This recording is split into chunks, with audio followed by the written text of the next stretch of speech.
Welcome everybody to the March Madness special on the Grueling Truth Sports Network. I'm your host, Mike Goodpaster. Today, we're going to look at a battle between the Purdue Boilermakers against High Point. Now, this is a number 5 versus number 12 seed. Historically, that does provide some upsets. 13s and 4s do also, and a lot of people, the trending pick right now is to take High Point to beat Purdue. Purdue has struggled in the past to get out of the first 2 rounds of the NCAA tournament. But of course, last year they made the national championship game. They took a small step back this year, but still entered the tournament as a number 4 seed. The Boilermakers faced a lot of turnover. They lost Zach Edey, Lance Jones, Mason Gillis, all off last year's team. Braden Smith, Fletcher Lawyer, Trier, and then you got Kaufman Wren. All 3 have stepped up. As for High Point, the Panthers are in the NCAA tournament for the first time ever after winning the Big South this year. They score a lot of points, but they give up a lot of points also.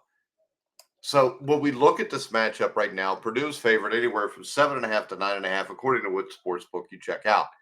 Now, it feels like Purdue is a year away from unleashing a monster, as nearly this entire Boilermakers core is eligible to return next season.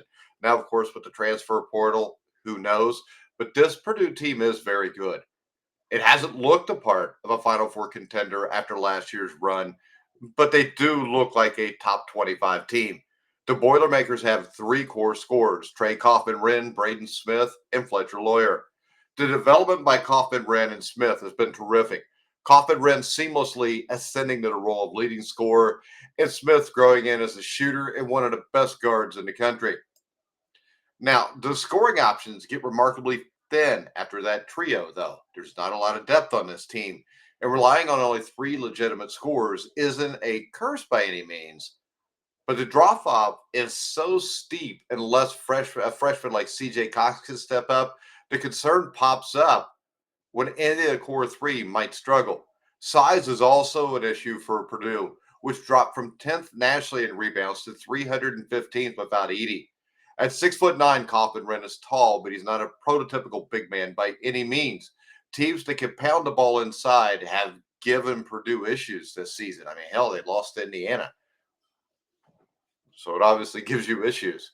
Now, High Point is an NCAA tournament-bound team for the first time.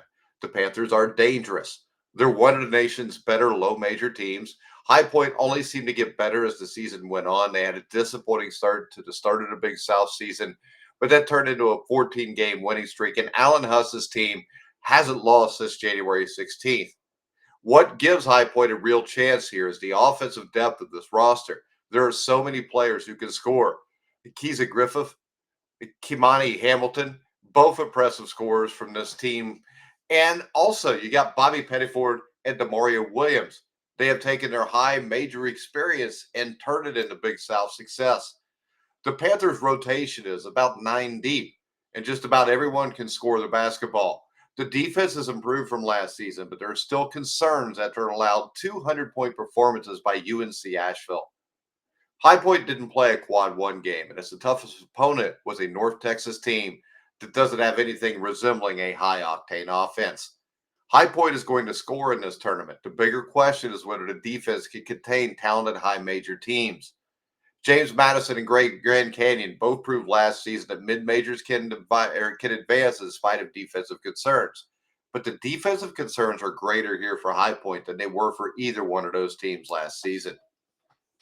Now, when I'm picking this game, this matchup will be highlighted by 2 point guards, and that's what wins in March: Braden Smith and Keeza Griffith. Now, they could light up the scoreboard for 2 potent offenses. Both of these teams can put up points as they each own a top 25 offense in the country.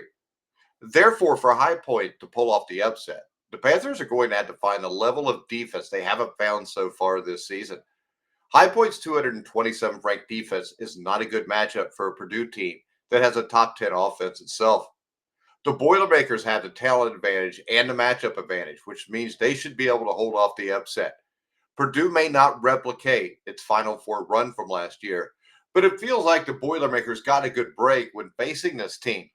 Now, I know we saw in the selection show people immediately picking High Point to beat Purdue. My problem is, what are you basing that off of? They played in the Big South. The best team they played was North Texas. Purdue played in the Big Ten, which got what, 8 teams in the tournament. They have struggled as of late, but Purdue's going to win this game. Now, if they win it by 8.5, I don't know, but I have a tendency here to believe that Purdue wins this basketball game. And I think they win this game somewhere in the area of 97-89.